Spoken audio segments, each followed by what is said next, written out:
Boa noite, pessoal. Então, quarta-feira, dia do Livro dos Médiuns, nós estamos no capítulo 25 das evocações, né?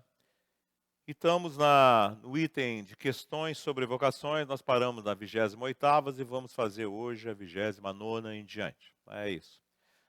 Então, vamos todos nos unirmos mais uma vez, né? Para que os nossos valores se comunguem, a paz se estabeleça na proporcionalidade que nós a cultivemos e com isso gere um estado de mais amplitude, de mais reflexão, sem tanta dificuldade, a fim de que os conteúdos aqui colocados possam encontrar guarida em nossos corações e dessa forma passarmos a vivê-los mais intensamente. Antes de eu dar a introdução à pergunta 29, eu vou responder uma pergunta que foi feita na semana passada, né, já que foi gerada para vocês, que toda vez que vocês fizerem uma pergunta, no final da atividade, ela é respondida na semana subsequente, porque não dá tempo, né, nós temos um horário a cumprir. Se for durante a transmissão, aí, se possível, a gente já responde. Então, aqui, pergunta da semana passada, feita pela Marisol Maite, acho que é esse o nome. Diz ela assim, então: no que se refere à evolução moral do médium para trabalho efetivo, tendo ele sido, no passado, um ser errante, acredito eu que seja aqui que um ser que errou muito, seria essa a ideia, esse o contexto, mas que vem se reformando intimamente e que já não comete os erros de outrora, conseguirá realizar efetivamente um bom trabalho na mediunidade? Ou seja, os erros do passado, erros esses que já não se repetem, acontecem mais, seriam um impedimento do trabalho mediúnico? Não, Marisol, como regra geral para tudo é assim, ó. O passado é passado, quando fica no passado não tem nenhuma relação com o presente. Serve apenas como referencial de entendimento da própria trajetória e como capacitação para entendimento, vamos dizer assim, dos problemas inerentes à jornada humana. Então, uma coisa que está no passado, que fica no passado porque foi superado, desapareceu. Fica só como registro de entendimento. O problema é quando o passado se faz presente. Quando a gente traz do passado situações que estão vivas no presente. Expiação é exatamente isso. Expiação não é como se tem, vamos dizer assim, usualmente interpretado que nós estamos pagando o passado. Não há sentido nisso. Quando, na realidade, no passado, nós vivenciamos determinada coisa e não a superamos, mantemos dentro de nós mesmos, trazemos ela para o presente, está na atualidade. Então, os problemas são acarretados pelo que somos e não por aquilo que já vivenciamos e superamos. Então, nenhum impedimento existe para o médium em relação à natureza do passado. Exemplo notório a respeito disso, vocês conhecem a famosa história da Maria, que era uma prostituta e que, na realidade, a partir de um contato com Jesus, se remodela e se torna praticamente um novo apóstolo. Então, vocês notem que ela tinha, dentro da própria existência, na existência vigente, uma série de conflitos, ela superou, deixou para trás e se transformou em quem sempre seguiu e nunca fugiu das contingências na vivência com Jesus. Outro exemplo notório é Paulo. Dentro da mesma existência ainda, a transformação do Paulo permite que aquele que perseguia cristãos e que foi responsável diretamente pela morte de inúmeros deles, por isso que ele se referenciava com que tinha um espinho cravado na carne, também passou a ser apóstolo dos gentios, extremamente dedicado. Então, nenhum impedimento, ok? Serve apenas como referencial. Não importa o que fostes, importa aquilo que tu te dedicas a ser. É essa a ideia. Então vamos à pergunta de hoje, 29, que é a inicial. Diz assim, poderia o mesmo espírito comunicar simultaneamente durante uma sessão por dois médios diferentes? O que ele está dizendo? Assim, poderia transmitir conteúdo? Ele pode transmitir simultaneamente, é mais difícil, vamos dizer assim.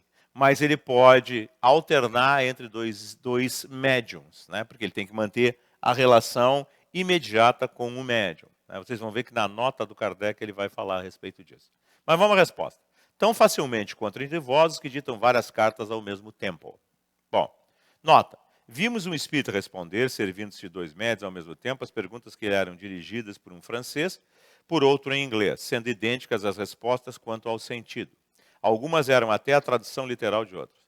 2 espíritos evocados simultaneamente por 2 médios podem travar entre si uma conversação, sem que este modo de comunicação lhe seja necessário, pois que, reciprocamente, um lê os pensamentos do outro, eles se prestam a isso algumas vezes para a nossa instrução. Se são espíritos inferiores, como ainda não estão imbuídos das paixões, terrenas e das ideias corpóreas, pode acontecer que disputem e se ataquem, apostrofem, isso, com palavras pesadas que se reprochem mutuamente os erros e até que atirem lápis, cestas, pranchas um contra o outro. Então, o que é, na realidade, o mecanismo? Quando o mecanismo é de ligação direta perispiritual, não dá para ele fazer uma ligação simultânea. Mas dá para, no caso, por exemplo, de psicografia, mais dificilmente de psicofonia, mas é possível também que ele se irradie. Então, para isso ele precisa ser um espírito mais elevado. Aí ele consegue se irradiar, entrar em relação com as estruturas perispirituais dos médios e fazer o que ele descreve aqui, responder simultaneamente até em línguas diferentes. Mas para vocês entenderem, o princípio é desta ordem. Normalmente, nos fenômenos de comunicação, existe uma vinculação de perispírito a perispírito. E o perispírito não consegue se vincular a 2 perispíritos simultaneamente, mas consegue sim se irradiar. E isso é mais voltado para espíritos mais elevados. Tá certo? 30. Pode o espírito, simultaneamente evocado, em muitos pontos, responder ao mesmo tempo às perguntas que lhe são dirigidas? Agora vocês vão ver que ele vai confirmar o que eu disse para vocês. Pode, se for um espírito elevado. Por quê? Por isso que eu expliquei para vocês. Pela contingência de como é que é o mecanismo da coisa. Ok? Então, notem, um espírito inferior não consegue se irradiar. Tá certo? Subpergunta. Nesse caso, o espírito se divide ou tem o tom da ubiquidade? Então, nós já vimos que os espíritos não se dividem, mas eles têm a capacidade de irradiação. E agora vai ser explicado dessa maneira. O Sol é um só, e, no entanto, irradia ao seu derredor, levando longe seus raios sem se dividir. Do mesmo modo, os espíritos. O pensamento do espírito é como uma centelha que projeta longe a sua claridade e pode ser vista de todos os pontos do horizonte. Quanto mais puro, ou seja, mais elevado é o espírito, tanto mais o seu pensamento se irradia. Está grifado aqui. E se estende como a luz. O que é irradiar-se? Irradiar-se é se transmitir através do fluido universal. Como as estruturas dos perispíritos são impregnadas de fluidos, do fluido do meio que o médio aglutina na sua estrutura perispiritual, o espírito mais elevado irradia os seus valores através das contingências dos fluidos do meio que se impregnam na estrutura do fluido do perispírito do médio. E é dessa maneira que ele consegue fazer a manifestação múltipla. Ok? Os espíritos inferiores são muito materiais. Não podem responder senão uma única pessoa de cada vez. Nem vir a um lugar se são chamados em outro. Então, que fique bem claro isso. Um entendimento da natureza do perispírito, suas características, o nível evolutivo, como é que funciona, nos permite sempre entender as coisas como elas são. Ok? Bem claro? Indo adiante mais. Um espírito superior, chamado ao mesmo tempo em pontos diferentes, responderá a ambas as evocações, se forem ambas sérias e fervorosas. No caso contrário, dá preferência à mais séria. Então, se é, na realidade, evocado em 2 situações e nas 2 são equivalentes, vai responder as 2, se for superior. Se as 2 não forem equivalentes, uma não for, na realidade, com seriedade, ele não vai responder a ela. É essa a questão. Nota. É o que sucede com um homem que, sem mudar de lugar, pode transmitir seu pensamento por meio de sinais perceptíveis de diferentes lados.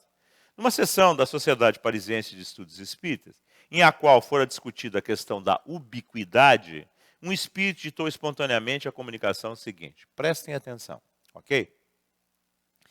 Inquiríeis esta noite qual a hierarquia dos espíritos no tocante à ubiquidade.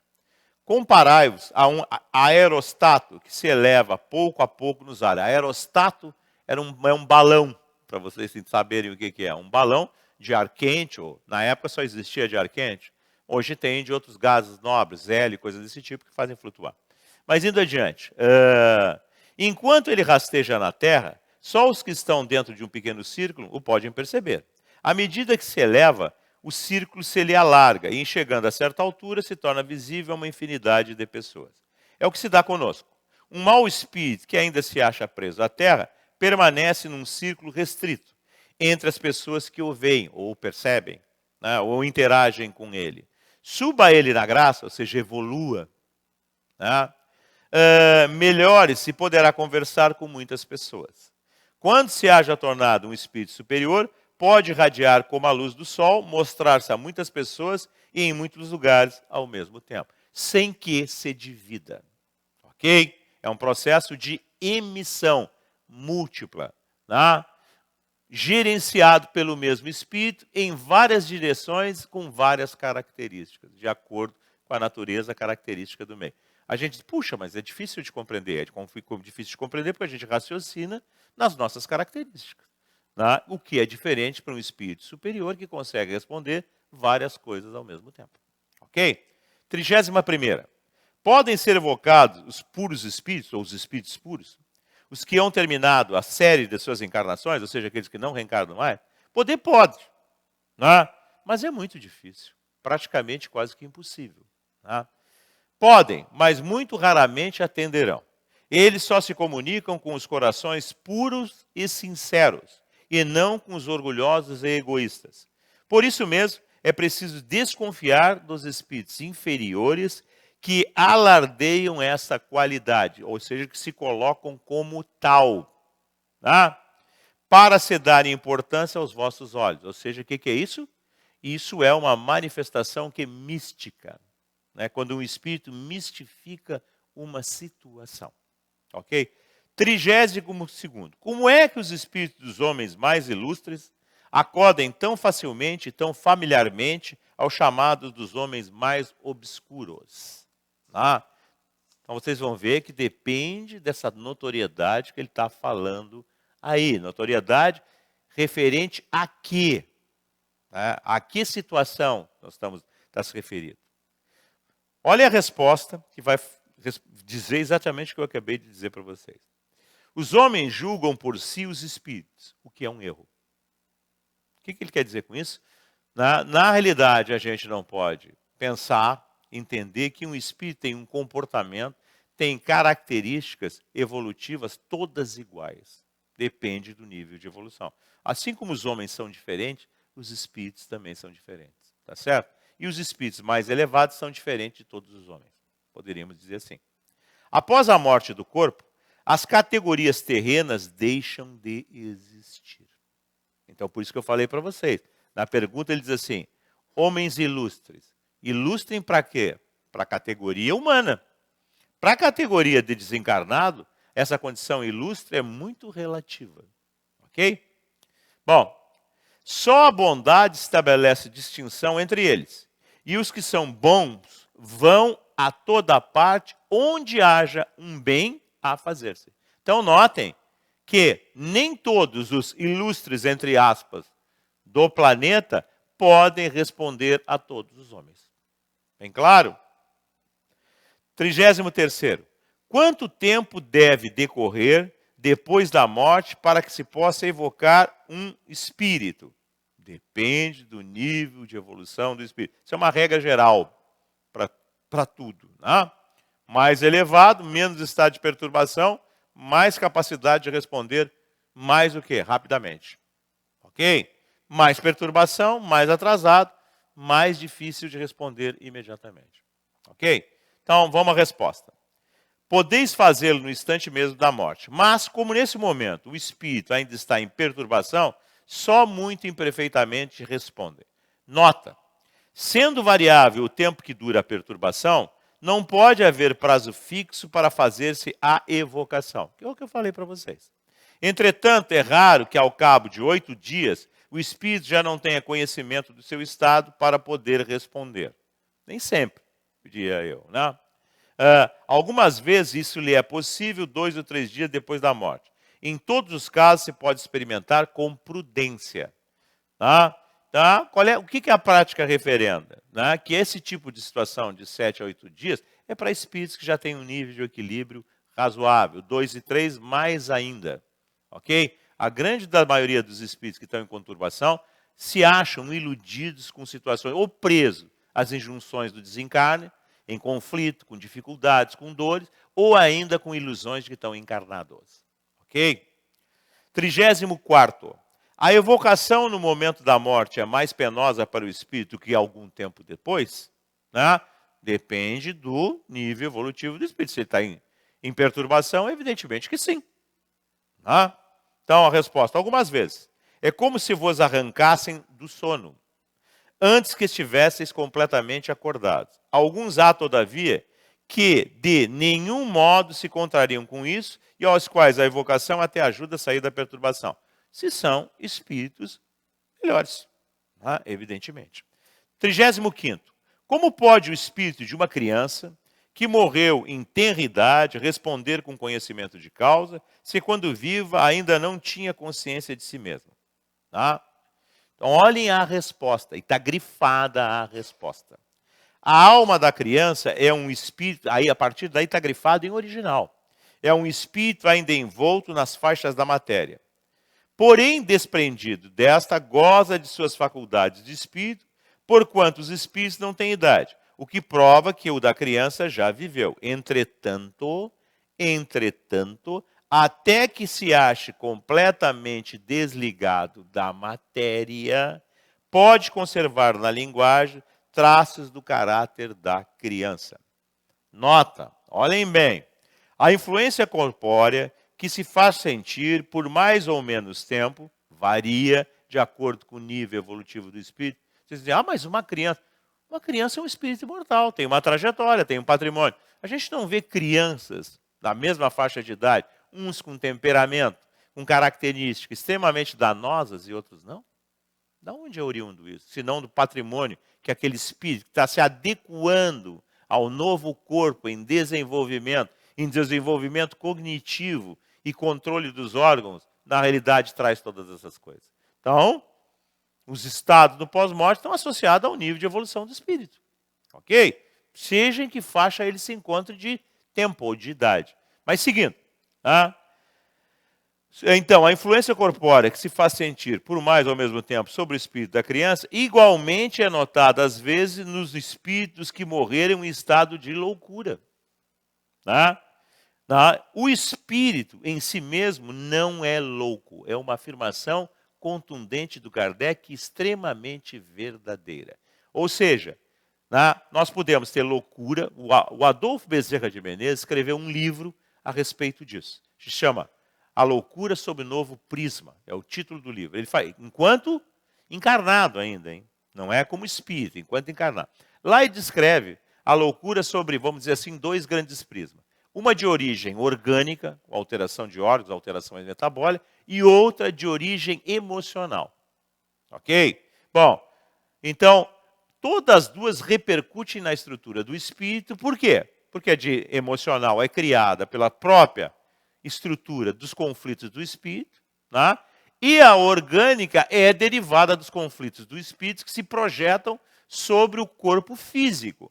Pode ser congênita, para o espírito já traz isso, ou pode ser adquirida ao longo da existência. De qualquer forma, essa atuação metabólica, estrutural, acaba repercutindo na economia emocional do espírito.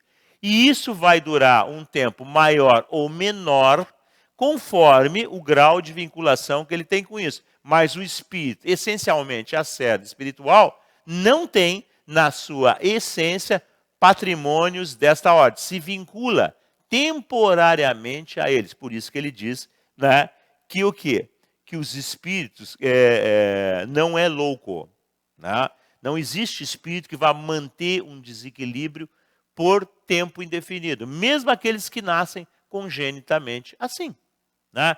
Com o tempo, após o desencarne, eles vão gradualmente recobrando a lucidez e a capacidade de discernimento que eles, na realidade, vão adquirindo em função das experiências, das transformações, que eles vão estabelecendo sobre si mesmos. Sabe-se, porém, que certos espíritos julgam durante algum tempo que ainda pertencem a este mundo. Acham que estão vivos, estão encarnados. Não é, pois, de admirar que no louco o espírito ainda se ressinta dos entraves, ou seja, dos impedimentos, dos conflitos, das injunções, né, que durante a vida se opunham à livre manifestação de seus pensamentos, até que se encontre completamente desprendido da matéria. Então, notem que ele está falando aqui não é desprendido da matéria corpórea. Porque a matéria corpórea, depois de um determinado tempo, ela se desintegra completamente. E tem espíritos que se mantêm por um período bem maior do que esse, ainda presos a essas manifestações que eles tinham enquanto estavam na matéria. Ok? É disso que nós estamos falando aqui. Né? Seguindo adiante, então. Este efeito varia conforme as causas da loucura, porquanto há loucos que logo depois da morte recobram toda a lucidez. Por quê? Porque espiaram a situação, né? Estavam lá dentro do conflito biológico, mas aprenderam com ele e não têm mais necessidade dele. Aqueles que têm origem, etiologia emocional, mental, mantêm por mais tempo esses conflitos. É o que a prática demonstra, respaldando e comprovando a natureza da teoria. Terminamos aqui a questão das questões colocadas, e aí entraríamos na evocação dos animais, que eu vou fazer para mostrar para vocês que um animal não estando na faixa evolutiva humana, isso não tem sentido, tá certo? Mas vou fazer só para demonstrar esse tipo de coisa. Então, 283, evocações dos animais. 36ª. Pode evocar-se o espírito de um animal? Depois da morte do animal, o princípio inteligente que nele havia se acha em estado latente e é logo utilizado por certos espíritos incumbidos disso para animar novos seres em os quais continua ele a obra da sua elaboração. O que é isso, pessoal?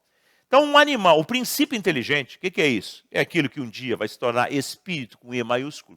É espírito com E minúsculo. Então, é aquilo que vai se elaborando e quando entra na faixa da razão, passa a viver a faixa humana. Antes ele está em estágios graduais de desenvolvimento de experiências repetitivas para formar um patrimônio.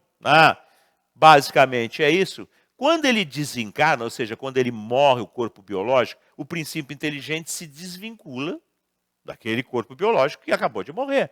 Imediatamente ele é pego, vamos dizer assim, para ficar mais fácil para vocês entenderem, por espíritos que são incumbidos de gerenciar essas funções e reencarnam ele em outro quê? Em outra estrutura material. Se no reino animal, no reino animal. Necessariamente na mesma espécie, não. Vai depender do quê? Do patrimônio que ele já tem aglutinado em si, se ele pode saltar ou não da espécie que é mais adequada às novas experiências que ele vai ter que agregar.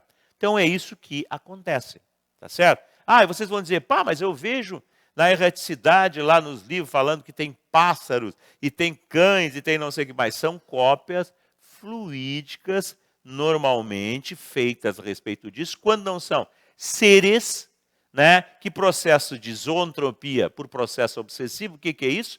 Assumem formas animais na aparência, na realidade se comportam como tal, por processo obsessivo. Então entendam bem a diferença de uma coisa para outra. E isso é que deu origem à lenda, por exemplo, de lobisomens e coisas desse tipo.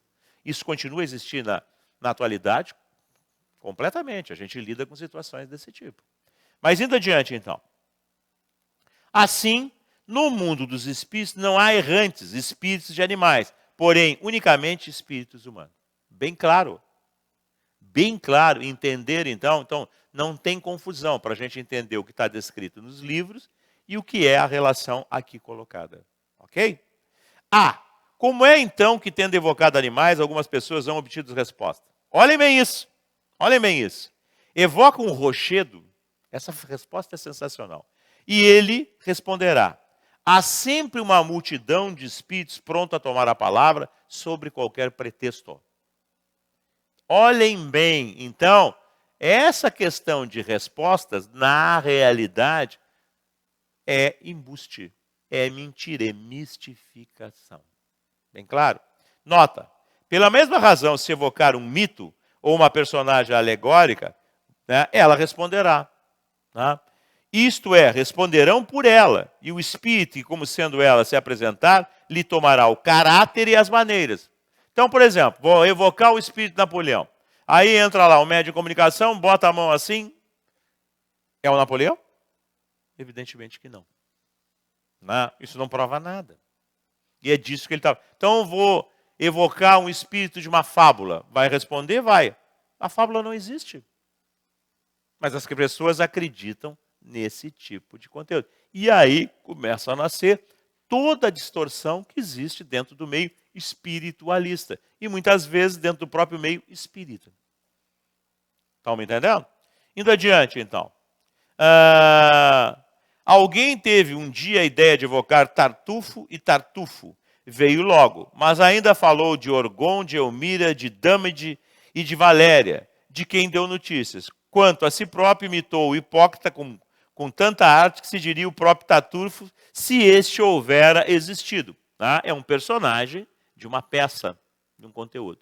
Disse mais tarde ser o espírito de um ator que desempenhara esse papel. Os espíritos levianos se aproveitam sempre da inexperiência dos interrogantes. Guardam-se, porém, de dirigir-se aos que sabem, eles sabem bastante esclarecido, para lhes descobrir as imposturas e que não lhe dariam crédito às mentiras, aos contos. O mesmo sucede entre os homens, as criaturas encarnadas. Um senhor tinha em seu jardim um ninho de pintacilgos, pelos quais se interessava muito. Certo dia desapareceu o ninho, tendo certificado de que ninguém de sua casa era culpado do delito, como se fosse ele médico, teve a ideia de evocar a mãe da vizinha. Então lá, pintacilgo, a mãe vai responder. Não? Ela veio e lhe disse em muito bom francês: a ninguém acuses e tranquiliza-te quanto à sorte de meus filhinhos. Foi o gato que saltando derrubou o ninho, e encontrá-las debaixo do arbusto, assim como os passarinhos que não foram comidos. Feita a verificação, reconheceu ele exato o que lhe fora dito. Dever-se-á concluir ser sido o pássaro que respondeu, a mãe dos passarinhos? Certamente que não, mas apenas um espírito que conhecia a história. Isso prova quanto se deve desconfiar das aparências e quanto é preciosa a resposta acima. Evoca um rochedo e ele te responderá. Ou seja, uma pedra. Ok? Evocações de pessoas vivas, 284. 37ª. É possível? É possível. É mais difícil? É mais difícil. Então depende de quê? De novo, do grau de evolução da criatura. E do grau de, vamos dizer assim, de vigília em que ele se encontra. Tá certo? Normalmente, para ver esse tipo de coisa, quando estão encarnados, entram em êxtase, para poder se deslocar. Né? Eurípides Barçanufo fazia muito isso. Inclusive, ele atendia partos da distância dessa maneira, para vocês terem uma ideia. Mas indo adiante. Então, a encarnação de um espírito constitui obstáculo à sua evocação? Não. Mas é necessário que o estado do corpo permita que, no momento da evocação, o espírito se desprenda. Então, um estado letárgico. Ok? Com tanto mais facilidade vem o espírito encarnado, quanto mais elevado for em categoria o mundo onde ele esteja. Ou seja, quanto mais elevado ele for. Porque menos material são lá os corpos. Mesmo os daqui, que têm os corpos equivalentes, sim, como os nossos, tem mais facilidade de manifestação. Por exemplo, Eurípides Barçanufo, justamente pelo seu grau de evolução. Vocês vão dizer, ele estuda isso antes de fazer? Não, eu não estudo. Eu estudei isso aqui uma vez, compreendi, entendi, depois que eu entendi, eu guardei até hoje. A lógica da situação. Por isso que quando a gente estuda Espiritismo, a gente tem que compreender. Quando a gente compreende, nunca mais esquece. Ok? 38º. Pode evocar-se o espírito de uma pessoa viva? Pode, visto que se pode evocar um espírito encarnado. Claro, o encarnado está vivo. O espírito de um vivo também pode, em seus momentos de liberdade, quais são estes? Lembre-se do livro dos Espíritos. Da emancipação da alma. Quais são? Através do sono, o sonho, né? O sonambulismo e o êxtase. Lembrando, existe sonambulismo natural, que é aquele sonâmbulo natural que se levanta. Existe o sonambulismo induzido. O que é sonambulismo induzido? É o transe sonambúlico dos médiuns. É induzido. Né? Por quem? Pelo espírito influenciador. Bem claro? Mas voltando. Se apresentar sem ser evocado. Isso depende da simpatia ou quer dizer, da semelhança de gostos, de características de evolução, que tenha pelas pessoas com quem se comunica. Ok? Tenho na Revista Espírita, e na própria, Livro dos Médiuns, lá no item 116, a história do homem da tabaqueira, né, que nós já tivemos a oportunidade de mostrar para vocês. 39º. Em que estado se acha o corpo das pessoas cujo espírito é evocado? Dorme ou cochila? É quando o espírito está livre. Foi o que eu falei para vocês dos estados de emancipação. A. Poderia o corpo despertar enquanto o espírito está ausente? Não. Se ele despertar, na realidade, o espírito vai estar presente.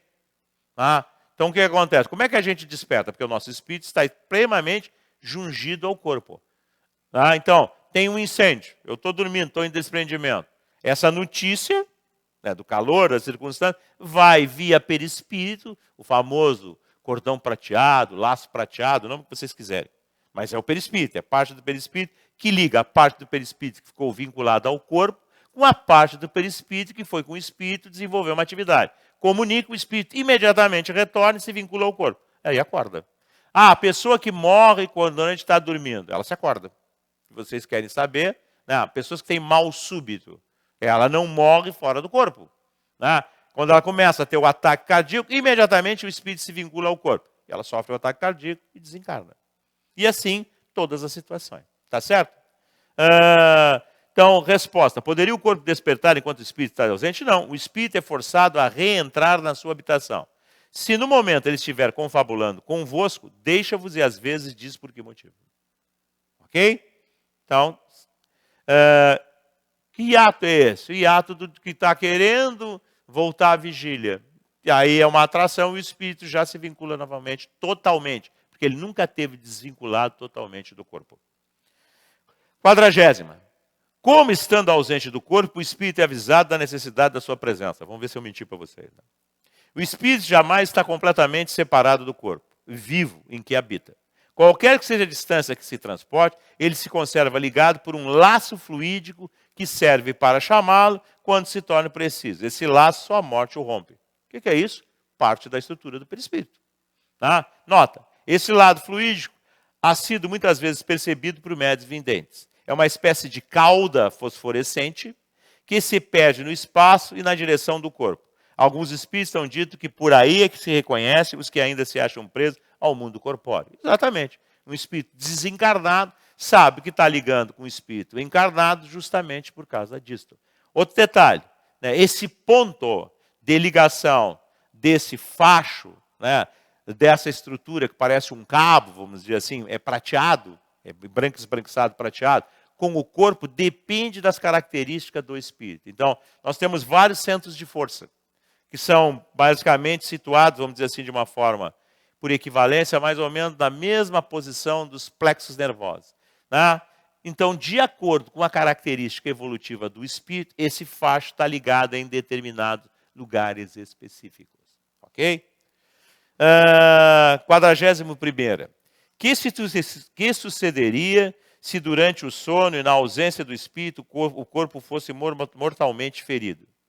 O espírito seria avisado e voltaria antes que a morte se consumasse. Que foi o que eu falei para vocês. Exatamente isso. Assim não poderá dar-se que o corpo morra na ausência do espírito, que este ao voltar não possa entrar, que é o medo da grande maioria dos médios. Né? Não vou poder entrar no corpo? Não tem como. Vai entrar sempre. Tá aqui? Não. Seria contrário à lei que rege a união da alma e do corpo. Então é impossível. Tá? Fantasia de filme, de conto, coisa e tal. Mas na realidade não tem como.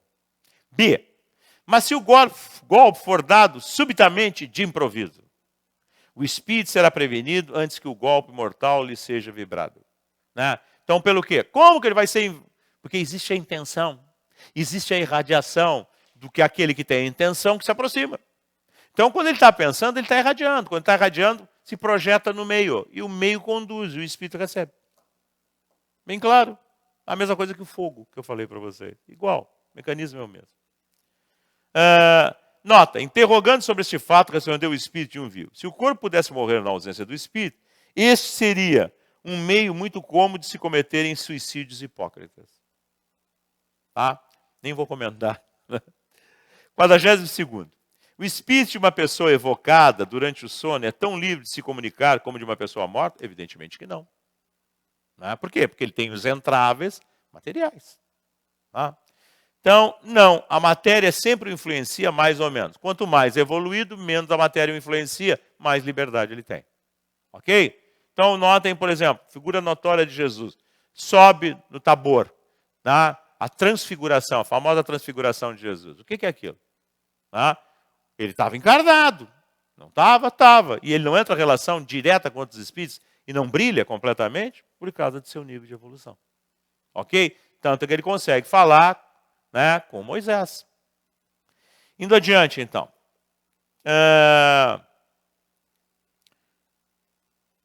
Nesse estado, poderia o espírito ser impedido de vir por se achar em outra parte?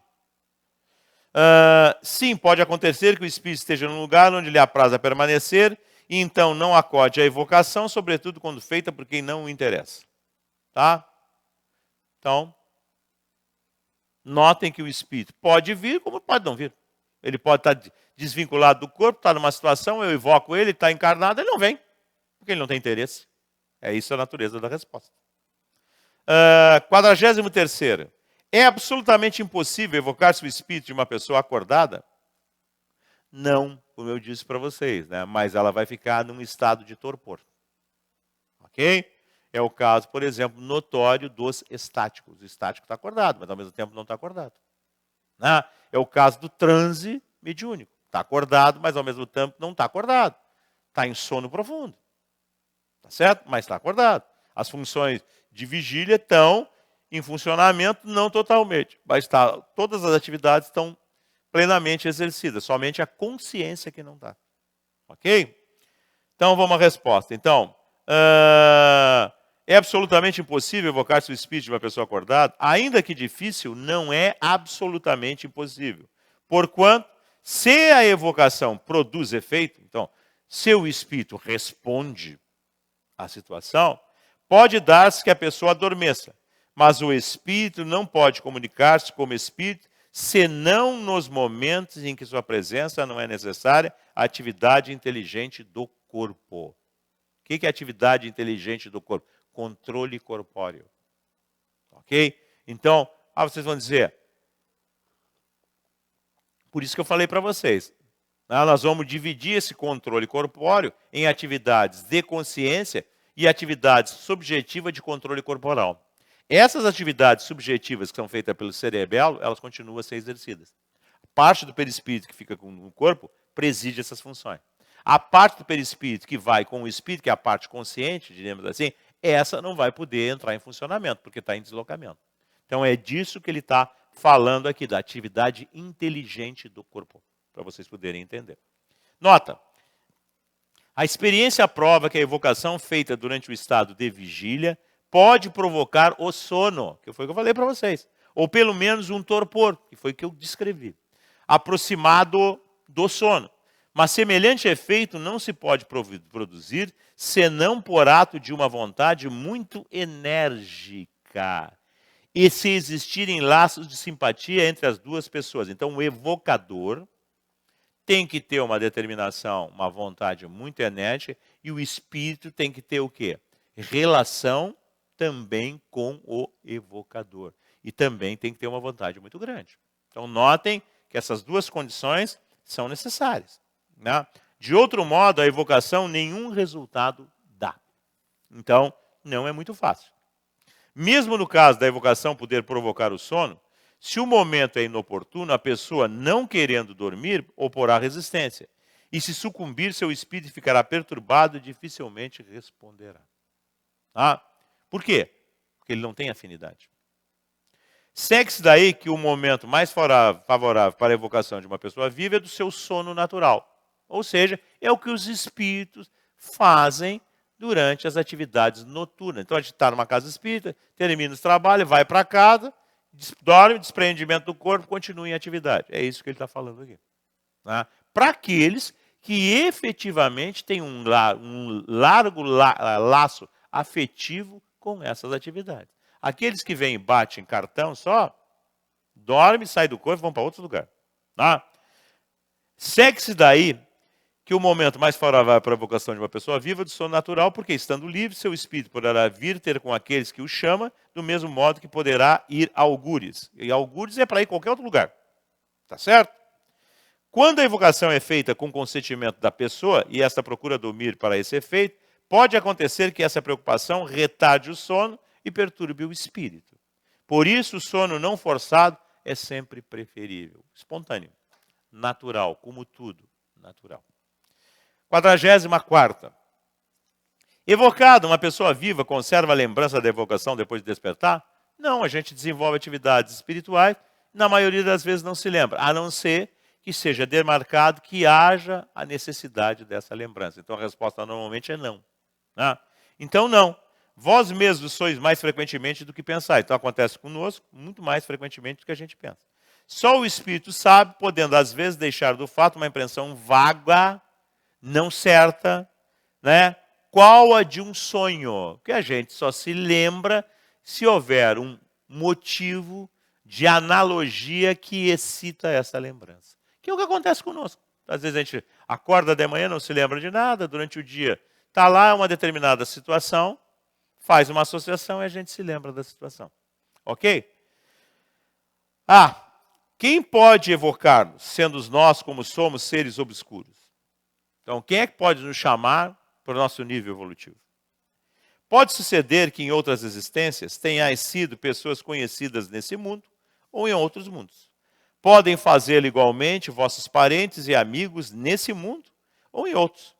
Suponhamos que teu espírito tenha animado o corpo de um pai de uma outra pessoa. Pois bem, quando essa pessoa evocar seu pai, teu espírito será evocado e quem responderá? Se houver afinidades. Ok? Lembrem-se sempre disto. Né? Se não houver afinidade, nada disso acontece. Né? O parentesco corporal só é, na realidade, assistido, mantido, quando existe um parentesco espiritual. Olhai capítulo Evangelho segundo o Espiritismo, honrai vosso pai e vossa mãe, parentesco corporal e espiritual, e vocês vão entender. Ok? 45ª. Evocado o espírito de uma pessoa viva, responde ele como espírito ou com as ideias que tem no estado de vigília? Qual é a regra? Então aqui também se aplica. Vai ter uma influência material? Vai, mas vai depender do nível de evolução que ele seja portador. Ok? Olha a resposta. Isso depende da sua elevação. Porém, sempre julga com mais ponderação e tem menos prejuízos, exatamente como o sonâmbulo. É um estado quase semelhante dos sonâmbulos naturais.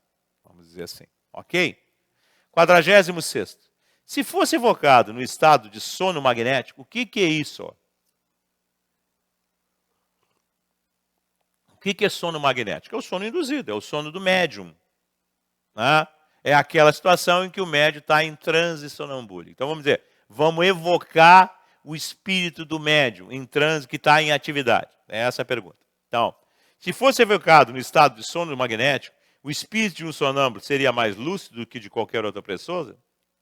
Responderia, sem dúvida, mais facilmente por estar mais desprendido, porque tem mais facilidade para desprendimento. Por quê? Porque a estrutura do seu sistema nervoso é mais aberta. Isso é que determina o grau da mediunidade, o grau de isolamento do sistema nervoso. Quanto menos isolado, mais capacidade de interação com o meio ele tem.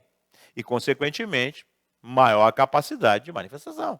Tanto isso faz no sentido de fora para dentro, dos espíritos que se vinculam com ele, mas o princípio é o mesmo de dentro para fora. Né?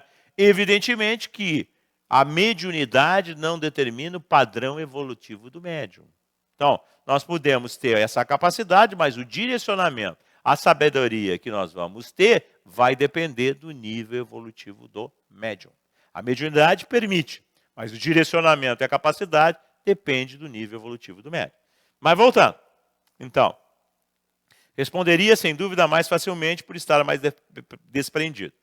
Tudo decorre do grau de independência do espírito em relação ao corpo, que foi o que eu acabei de dizer para você. Poderia o espírito de um sonâmbulo responder a uma pessoa que o evocasse à distância, ao mesmo tempo que respondesse verbalmente a outra pessoa?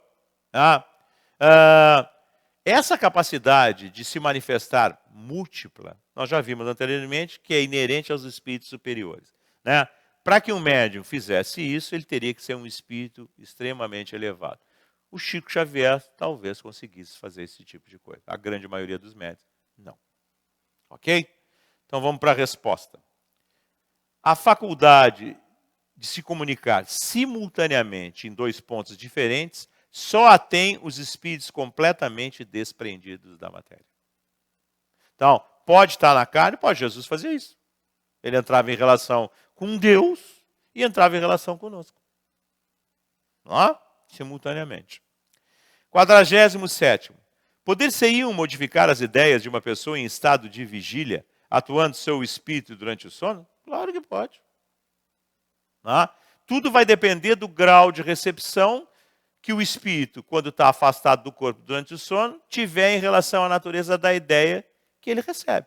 Se ele realmente comprar a ideia, ou seja, se ele realmente adentrar dentro dela e quiser efetivamente vivê-la, né, modificando seus padrões, ele passará a vivê-la. É exatamente isso. Isso é válido quando está afastado do corpo pelo sono, mas é válido quando ele está em vigília. É o mesmo princípio. É uma questão de escolha verdadeira, profunda e real. Notem que informação não faz nada. Está assim de gente no centro espírita que recebe informação. Quanto se transforma? Então, a gente descobre isso de forma prática. A mesma coisa, a gente é chamado lá pelos mentores espirituais que vão nos instruir, coisa desse tipo. Todo mundo faz 100% tudo? Evidentemente que não, senão o mundo seria uma maravilha. Tá? Mas vamos à resposta. Então, poder-se-iam modificar as ideias de uma pessoa em estado de vigília, atuando seu espírito durante o sono? Algumas vezes será possível. Não estando o espírito, então, preso à matéria, por laços tão estreitos,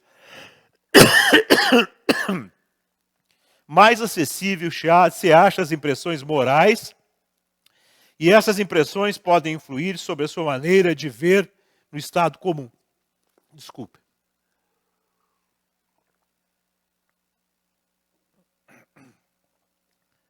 Olhem o que eu disse para vocês.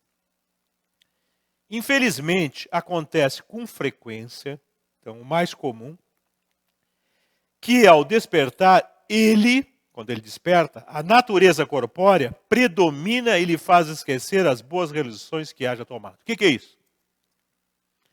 Ele cede para o mundo.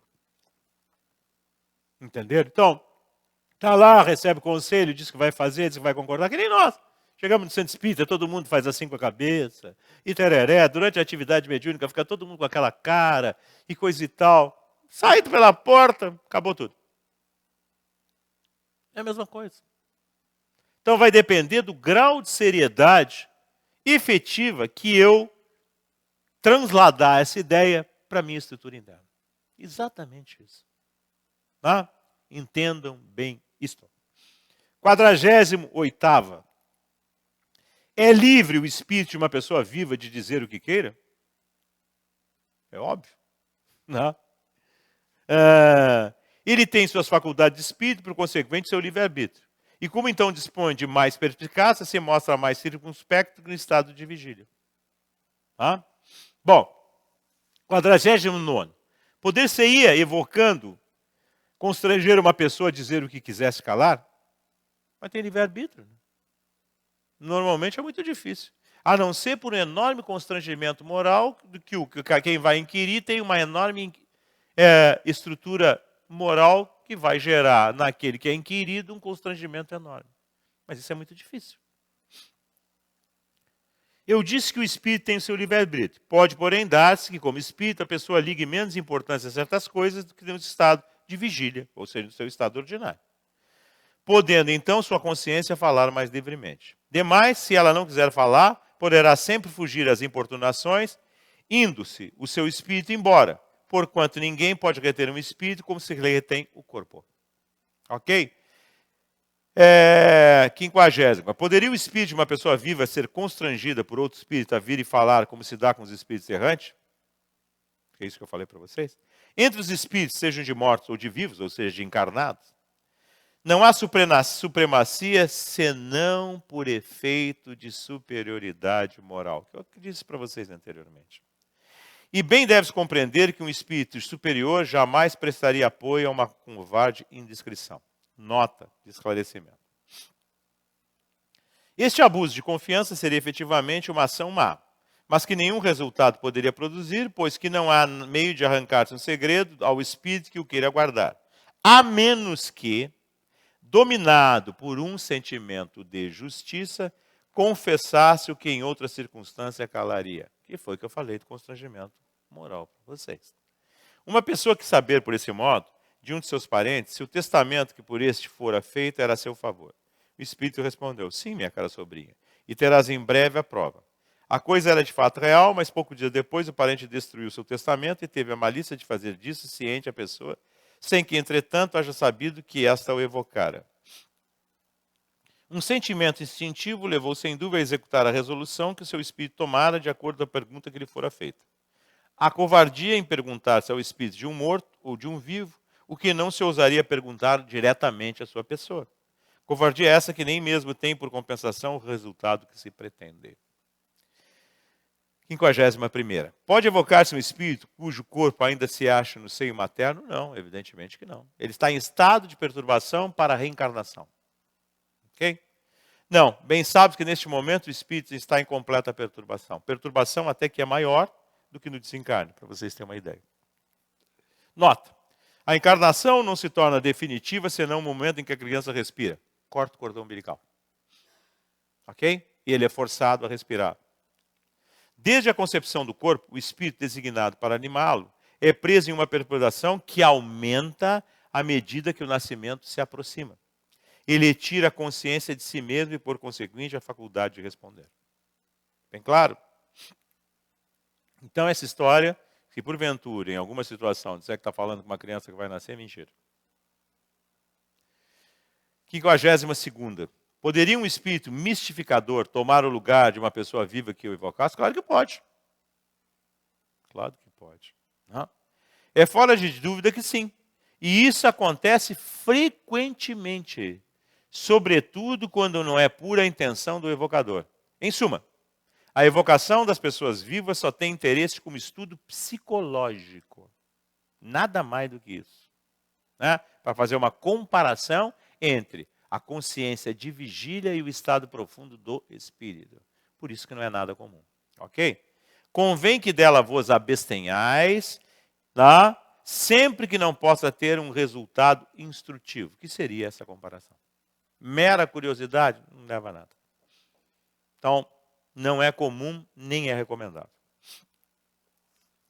Nota, se a evocação dos espíritos errantes nem sempre dá resultado, conforme a expressão usada por eles, muito mais frequentemente é que assim aconteça com a dos que estão encarnados. Então, sobretudo, é que os espíritos mistificadores se apresentam em lugar dos evocados. 53ª. Tem inconvenientes a evocação de uma pessoa viva? Depende do grau, vamos dizer assim, de saúde dessa pessoa. Para ficar mais simples para vocês entenderem. Tá? Mas vamos à resposta. Nem sempre é sem perigo, dependendo isso das condições em que se acha a pessoa. Porquanto, se estiver doente, poderá aumentar-lhe o sofrimento. Por quê? Porque o grau de vitalidade é muito baixo. Ok? 54ª. Em que caso será mais inconveniente a evocação de uma pessoa viva? Não devem evocar-se as crianças de tenra idade, nem as pessoas gravemente doentes, nem ainda os velhos enfermos. Numa palavra, ela pode ter inconveniente todas as vezes que o corpo esteja muito enfraquecido. Você diz, mas o corpo da criança não está enfraquecido, mas está em ligação, em transição de ligação com os órgãos. Então, vai se estabilizar plenamente lá pelos 6, 7 anos de idade. Por isso que não é muito conveniente. Ok? Nota, a brusca suspensão das qualidades intelectuais durante o estado de vigília também poderia oferecer perigo se a pessoa, neste momento, precisasse de toda a sua presença de espírito, ou seja, de toda a sua atenção voltada para a situação. 55ª. Durante a evocação de uma pessoa viva, seu corpo, embora ausente, experimenta fadiga por efeito do trabalho a que se entrega o seu espírito. Uma pessoa que se encontrava nesse estado, que pretendia que seu corpo se fatigava, respondeu assim a essa pergunta. e a grande verdade. Né? Meu espírito é como um balão cativo preso a um poste. Meu corpo é o poste. As oscilações do balão sacodem o que eu posso. Então, o que é isso? Eu tenho um balão, tenho um fiozinho e preso num pauzinho. Né? O balão representa o espírito, o fiozinho representa o perispírito e o pauzinho representa o corpo. Se o balão sacode, pelo fiozinho sacode também quem?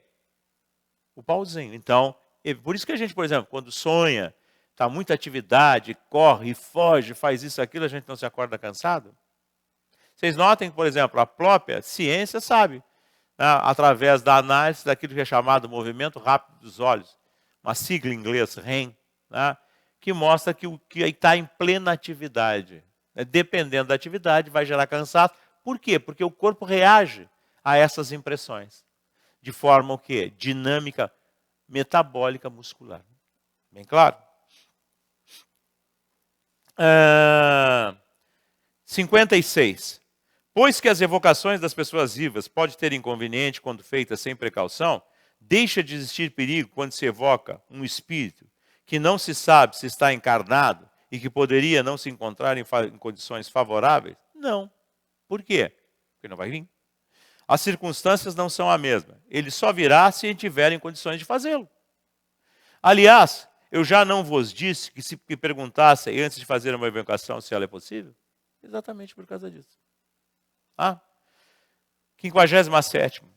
Quando nos momentos mais inoportunos experimentamos irresistível vontade de dormir, provirá isso de estarmos sendo invocados de alguma parte? Pode ser, mas pode ser cansaço. Né? Pode ser influenciação espiritual direta de um espírito obsessor. Então pode ser várias coisas. Tá? Pode sem dúvida acontecer que assim seja, porém a mais das vezes não há nisso senão um efeito físico, quer porque o corpo tem a necessidade de repouso, quer porque o espírito precisa de sua liberdade. Bem claro? Não necessariamente sendo evocado. Então pode ter mais de uma razão. Normalmente, por exemplo, as pessoas vêm em atividades de, por exemplo, doutrina e paz. Às vezes dá um sono terrível nas pessoas. O que vocês acham que é isso? Processo obsessivo. Que não quer que a pessoa preste atenção, compreenda o conteúdo e, consequentemente, tenha a chance de mudar de valores. Ok? Nota. Uma senhora do nosso conhecimento, médium, teve um dia a ideia de evocar o espírito de seu neto, que dormia no mesmo quarto. A identidade foi comprovada pela linguagem, pelas expressões habituais da criança e pela narração exatíssima de muitas coisas que lhe vinham sucedido no colégio. Mas ainda uma circunstância veio a confirmar. De repente, a mão da médium para em meio de uma frase sem que seja possível obter-se coisa alguma. Nesse momento, a criança, meio desperta, fez diversos movimentos na sua cama. Alguns instantes depois, tendo novamente adormecido, a mão do médium começou a mover-se outra vez, continuando a conversa interrompida. A evocação das pessoas vivas, feitas em boas condições, prova de maneira menos contestável a ação do espírito distinta da do corpo. E, por consequente, a existência de um princípio inteligente independente da matéria. Por último, para encerrar, telegrafia humana, transmissão do pensamento. Vamos ver como é que isso funciona. 58ª. Evocando-se reciprocamente, poderiam duas pessoas transmitir de uma a outra seus pensamentos e corresponder-se? Certamente, e essa telegrafia humana será um dia meio universal de correspondência. Por que não será praticada desde já? Por que a gente não consegue fazer isso hoje? Aí é que vem a grande resposta. É praticável para certas pessoas, mas não para toda a gente. Por quê?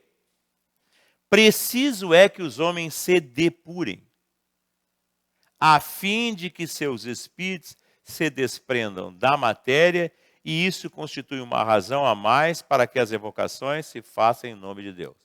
Até lá, até que os homens se depurem, continuará limitada, circunscrita às almas de escol, ou seja, os espíritos mais evoluídos e desmaterializados, o que raramente se encontra nesse mundo, no nosso planeta, dado o estado dos habitantes da Terra. Então, se tiver uma criatura encarnada que entre em relação com uma outra criatura encarnada que esteja no mesmo nível de valores elevados, isso será possível. E será possível no futuro em função do nível de evolução de todas as criaturas.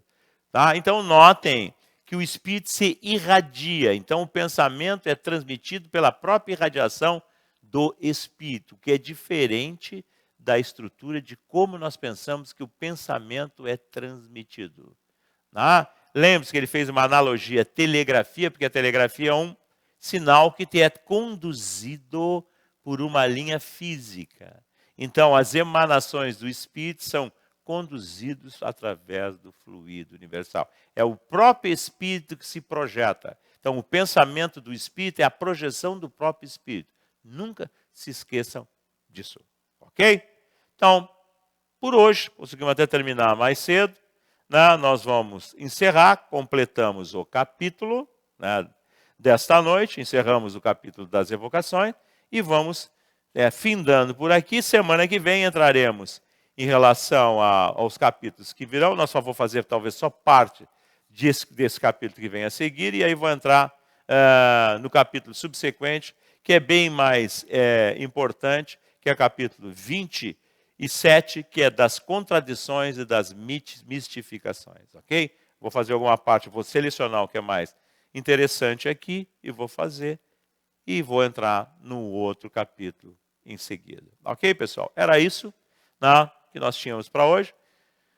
Lembre-se, mande as perguntas que vocês desejarem, nós responderemos dentro das nossas capacidades. Fiquem em paz, tudo de bom. Né? Até quarta-feira que vem, lembrando sempre, né, se vocês quiserem algum conteúdo específico na segunda-feira, vocês têm que mandar para nós aqui. Tá? Então, até lá, tudo de bom e até o nosso próximo encontro.